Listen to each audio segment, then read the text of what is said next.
Ole is not gonna get fired. Tell me Especially after this how weekend. it feels. Ole's on the wheel. It's the Couch Pundits. Welcome back. This is episode 2 of year 2020. And we got our boy back. I mean, obviously after the biggest game of the weekend and Liverpool Back, guys. What's up, Back. G? I missed you guys. Almost like a month and a half. Yeah, I'm back, guys. But I see nothing has changed. Liverpool has been winning since the last time I was here. Still haven't lost the game. Shots fired. This is a perfect example of what happens in the show in the EPL. He's been off. He got to rest. I've been here for D1. We played during the week. Anyway, guys, you know what? Screw it, man. I'm not even. There is no excuses. These guys played a very good game. I'm actually proud of my boys. They played with a bit of heart. The fear started to go away at some point in time, and I feel like Man United should play like that. That's why you lost, because you all had fear written over No, we lost because we got a shitty side. No, We lost because you got a 11 versus 11 at the end of the day.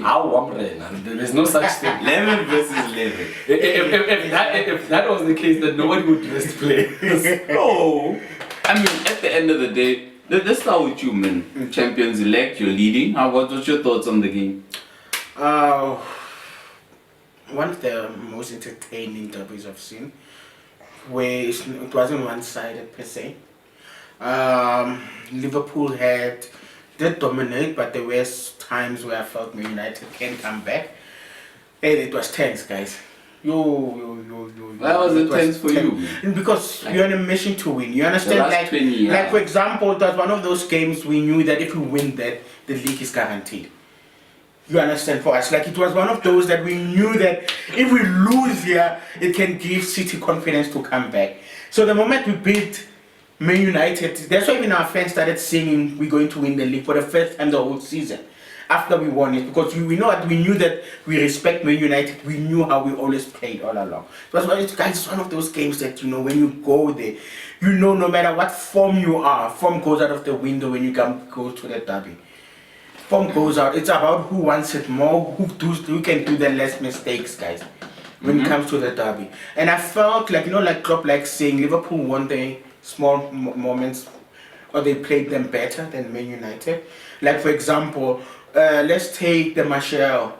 It's the same position he did when he scored the first goal against Liverpool. Remember back in the 2015 when he came? Yeah. Same position. Same position. But because the current scenario now, the pressure, the quality of goalkeeper he had, he knew that he couldn't just place it, because unless in his quality, psychologically he went for power. Because he knew that right now he has a brilliant goalkeeper. The moment was too much for him. So that's what I'm saying. Liverpool won those small moments. Yeah. It's the same thing I will say again against Tottenham. There's times where Son could have scored. The others, they missed the small moments. You understand? And for you to win the league of games, you have to win those small moments. And good teams win those important small moments. You understand? So I feel like this. I think that's why Liverpool are now number one. Is because when they play, they're not blowing teams away like City did. They just it's like they run. They do the necessary. It's like a rugby game. They're just mauling away. They're playing, winning those three kick points. They're winning those small moments one by one, and that's how they keep winning. They get there, they get a chance, they score. Like look at City's game. Three shots. This is what happens. No, I'm just come making to the example. show for a month. No, I'm just just talk about all the games. No, I'm making an example. Like for example, All at once.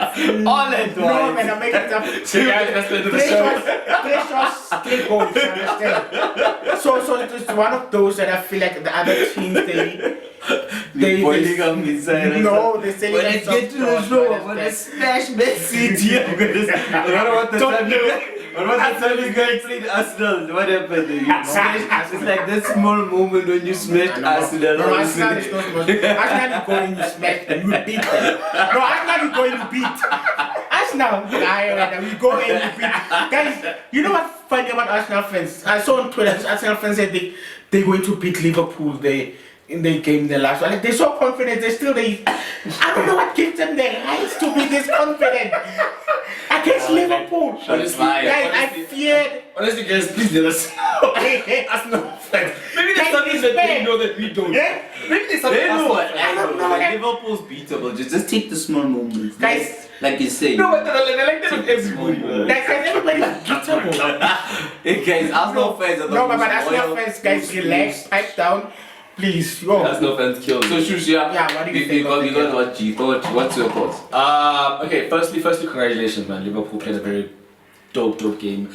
I think I already tweeted this when I said that they are a well-oiled machine. It seems like there's nothing they can do wrong right now. You know, they can't put a foot wrong. They don't have a lot of weaknesses. That's another thing that we're struggling with. They compete at the back, in the middle, in the front. The goalkeeper, Superman. Like it's very annoying right now. That's what I'm saying.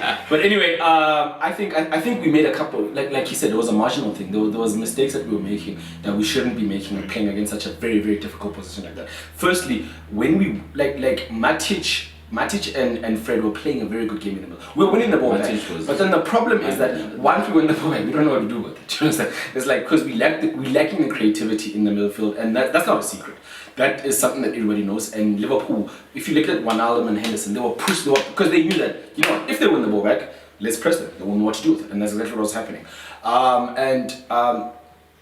First half we were not there. We were literally not there. It was Liverpool show. I think for the first 10 minutes we actually played quite a bit of football, and then the goal just disorientated us, calmed us down. And then the second half we played better. There was a point in time where I feel they wanted to win it. Man United feel that, you know what, we should actually, why aren't we playing football? And they decided to play football. And I was certainly impressed by Fred. Like Fred got a lot of abuse last season. That, you know what, like Jose made a huge, and like Jose never makes mistakes. That's one thing I'll tell you about transfer. Like Jose never, like he'll make a mistake by selling a player, but once he brings a player in, trust me, there is something special about that player. And Fred was exceptional.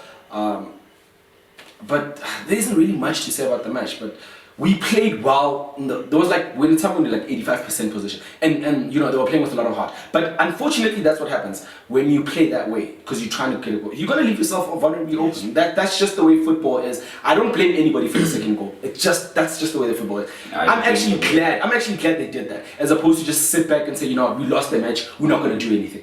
You understand? So it was good to see them play with a bit of heart. I would have preferred them to start Matic. A lot of Mata. A lot of people was like, no, Mata's too slow for that. Sometimes that's what you need. Somebody to slow the game down. Because what our midfield was also lacking was an experienced player. You understand? And Chris Pereira, as soon as he wants to run forward.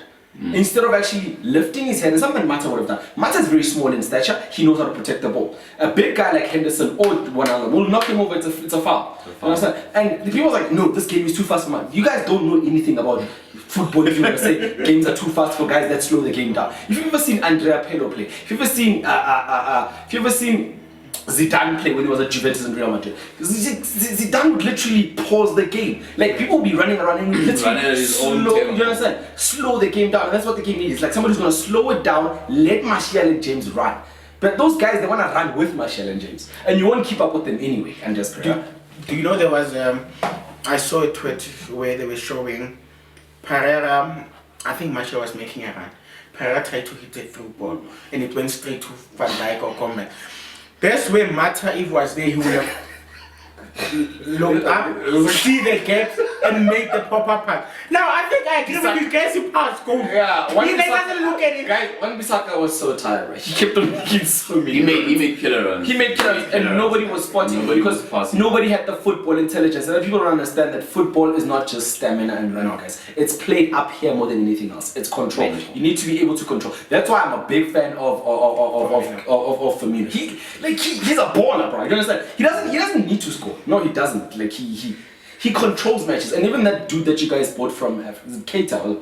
That guy, bro, he's such a baller. You understand? He understands that, guys. You don't always have to run around. As much as you want to play counter-attacking football, there's people that count and people that don't. There's a counter-attacking that the whole team's gonna run forward. And I was like, game is too slow. Who's like Pogba just kills passes, bro. That's what Pogba would do. He's like, oh no, Pogba was like, he'll just stand back and he's like, bah. You would have dish one. You would have dish and. But anyway, guys, let me give you the objective view from where I watched the game. Guys, it was a nice game. honestly, this is my view, and I know it's gonna catch a lot of flack over this. No, this is what I mean. Liverpool dominated. Liverpool deserved to win. We should have won by more if Salah was actually a striker and scoring goals. But anyway, moving away from that, I just think, you know what? Man United, for me, they're the weaker team. And as a weaker team, you know you're going to get 2 or 3 chances. So ideally you should be programmed to score the 1 or 2 chances you get. So Liverpool gave you chance after chance by missing all of those goals. And it's like Man U was just... I think they lacked confidence. And I took it from the coach himself. It's like, they were like, you know what? Let's just hope it's not bad. Let's go play, but we just hope it's not bad. And once they saw, well, you know what? We could take on these guys. Then they started playing and getting a little bit of confidence. But by then it was like, too late, you're 1 goal down.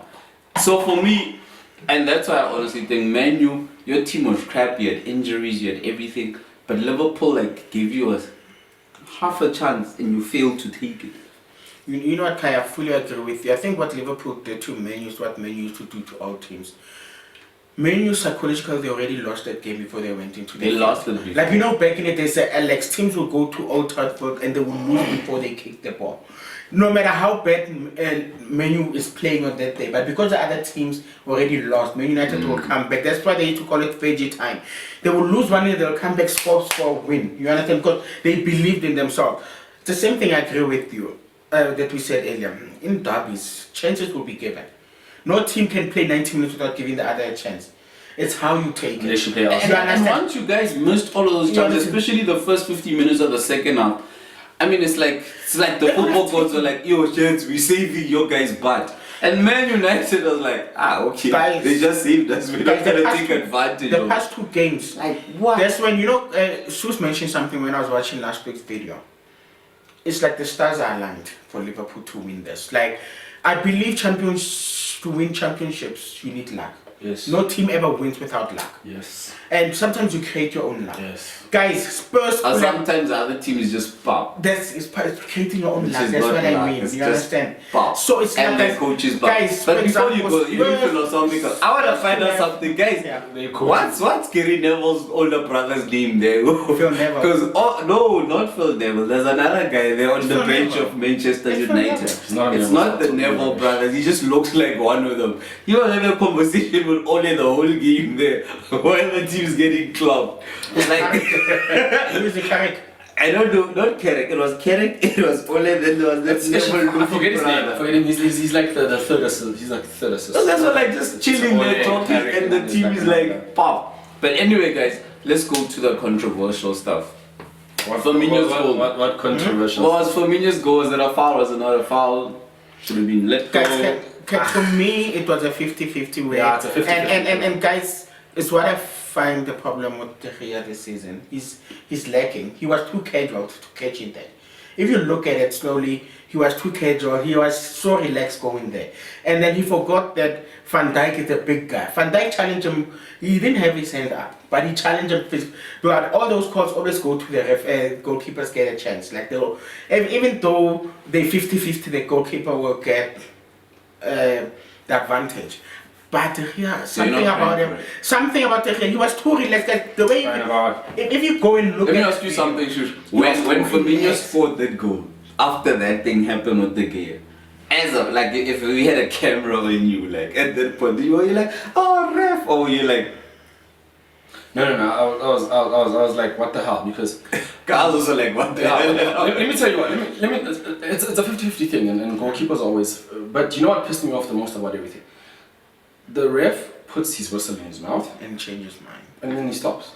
Just it's such things that affect soccer matches, because David De Gea is looking at that ref. He's got a whistle in his mouth.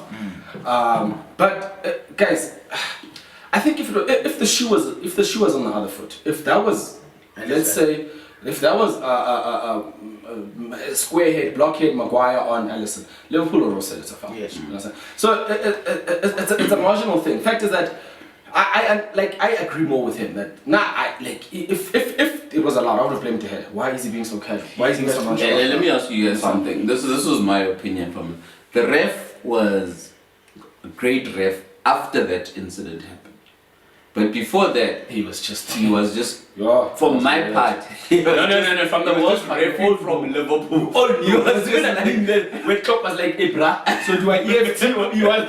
Because I think at that point when all the Man United fans were just at him, swearing at him and everything, it's like he took stock like, hey dude, okay, maybe I was not biased. And then he started being, from there on he was fair. And the game started flowing nicely because it started flowing nicely because he wasn't having it. Like and another thing is that with refs and whatnot, you guys can say that the ref was for Liverpool. Some of these Man United players are just so like.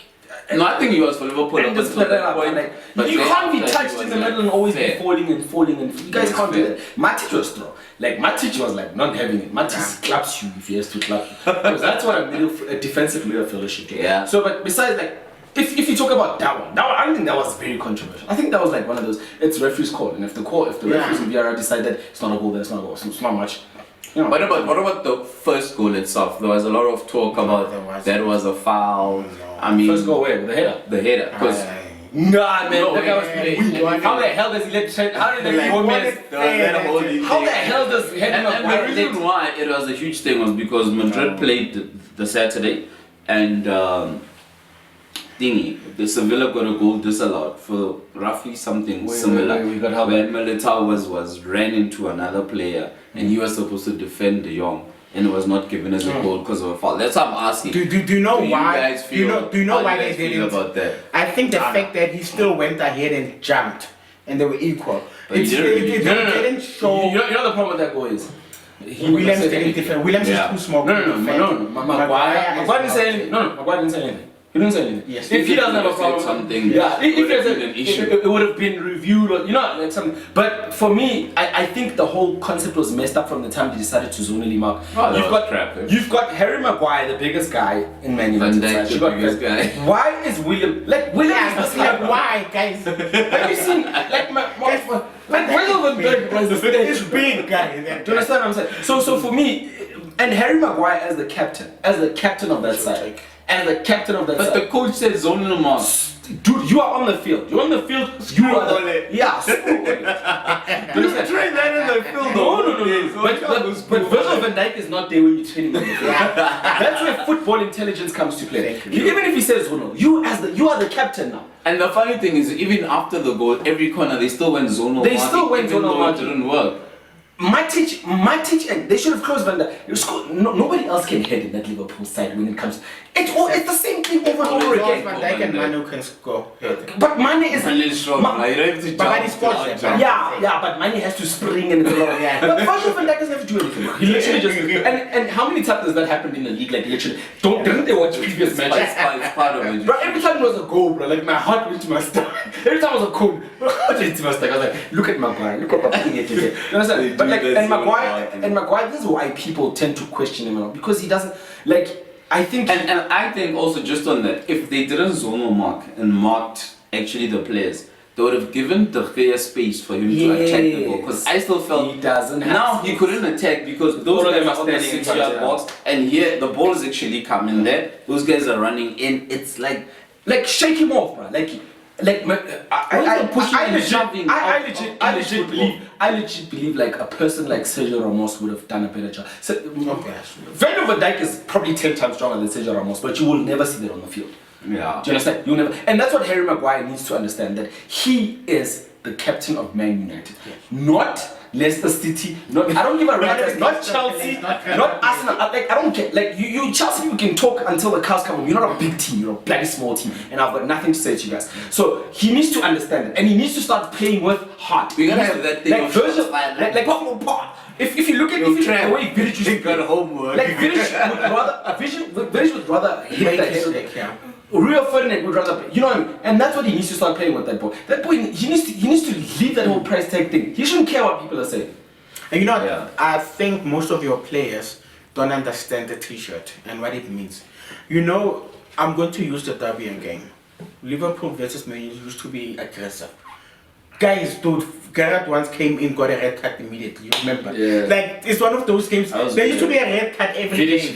Vidic has like 6 or something. And that's Versus why, Liverpool, that's because why of me, I the put nation, it back and you to say the they're coach, fighting. is that the You coach understand was it? It's okay. getting Now, if himself. it's zonal mark, it's not aggressive anymore. It's no longer. It's not Yeah. like a man where we need players to Gonna push be each there other. pulling his Yeah, you shirt. need to It looked like- you need it to- looked like- you need the referee to The ref used to separate stop you when guys. they say, At some guys, point, too it much looked like, respect at some to us, point it guys. looked like Man United were playing against Man City because there wasn't enough passion, if you understand. Yes. So there wasn't like I remember Gary Neville. Gary Neville never scores, but he scored against Liverpool and we were winning 3-0. He scored the 4th goal. He was acting like I don't know, like I don't understand what was going on. You understand? And that was just the gist of it. And in all honesty speaking, he's right. There isn't passion in that match anymore. Yeah. It's more fear, more if I score against these guys, you know what I mean? Twitter, blah blah.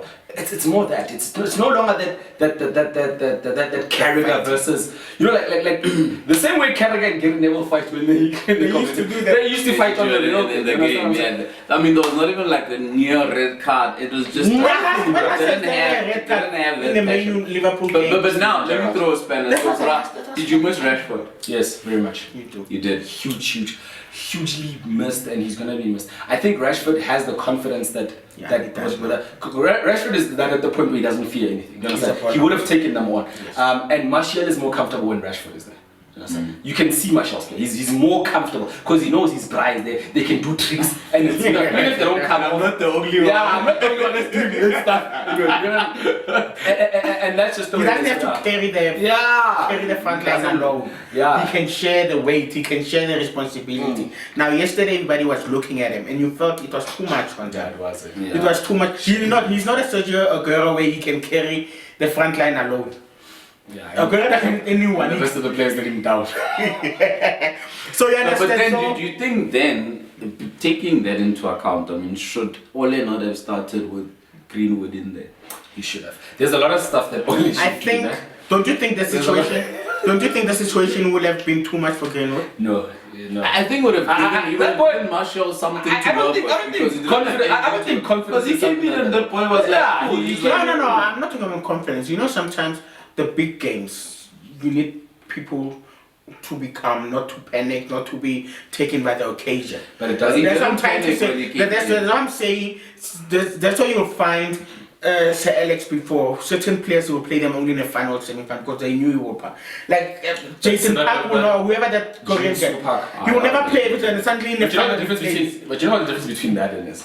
So Alex Ferguson was spoiled for choice. Ole is not. Play your best players. Yeah. Play Mata, play Green. Those are your best players at the moment. Play them. You don't have Pogba. You don't have Rashford. You don't have Scott McTominay. Play your best players. That's one like, and I feel like it's not even about Liverpool. It's about consistency. You need to play your good players. That's the only way you will. Klopp is not afraid to play his starting 11. He's got a starting 11. Yeah. Give him crap about him, but he does, and it's working. change it. He Doesn't doesn't matter change who's it. playing Doesn't- and he whatnot. doesn't care if he's playing against Brighton or he's playing against Man United. It would have been the same 11. You understand? Play your best players. Don't be afraid to say that the occasion. You will never know until you play him anymore. We'll never know if the occasion is big until you play him. That's It's why- just one. And the more they play, It's the more they build confidence. and they more understand each other. That's why, like yesterday, one Berserker had a space, but because they're not so used to playing They're not used together, to it, no. they're not looking. They're not Have you seen looking. how Liverpool sometimes the front? They know that okay, Alexander is coming. They will pass. It's already so that you only get that the more you play. The only pass So to Rashford. That's why. So Rashford was not there. So he didn't know what to do because that's always pass the ball to Rashford. Yeah, pass him and then he'll create the chance. And then he'll create the chances. Anyway, guys, that's it from us. That was the show, guys. But I mean, today we just spoke about. It was the biggest game, guys. There's nothing Yeah, else to really it's speak huge. about. All other teams got draws. Other one caught losses. Other ones are number Chelsea. 10 in the league. I mean, it's like just crap. I mean, Valverde's finally out. I mean, guys. Tottenham it's also just- Tottenham also caught an L, Was it a draw? no? Draw. Oh, Yeah, nobody they got cares. Who points. cares? Whatever. Liverpool is, Mourinho's just- Liverpool is the only top 16 that won, guys. Let's say put a loss. So at the end of the day, guys, And that thing, we have to speak about the biggest game. The top What's it? The top six. Who's top six? Our top 6. No, the top thing is like Arsenal. Arsenal. No, Arsenal is like 10. That's why I say like it needs to Arsenal be is 10. Anyway, So, guys. it needs to be, so it's top 8 now, or top 10 to accommodate Arsenal. They're number 10. but- Well, we'll talk about it next show, guys. By the way, Cheers, guys, guys. you know what you gotta do? You gotta subscribe, you gotta hit the like button. Thank You gotta- you. And thank you for the views last Thank week, you. guys. Please continue Magnificent, doing guys, us. magnificent. Thank you for the Peace retweets. out. Cheers, guys.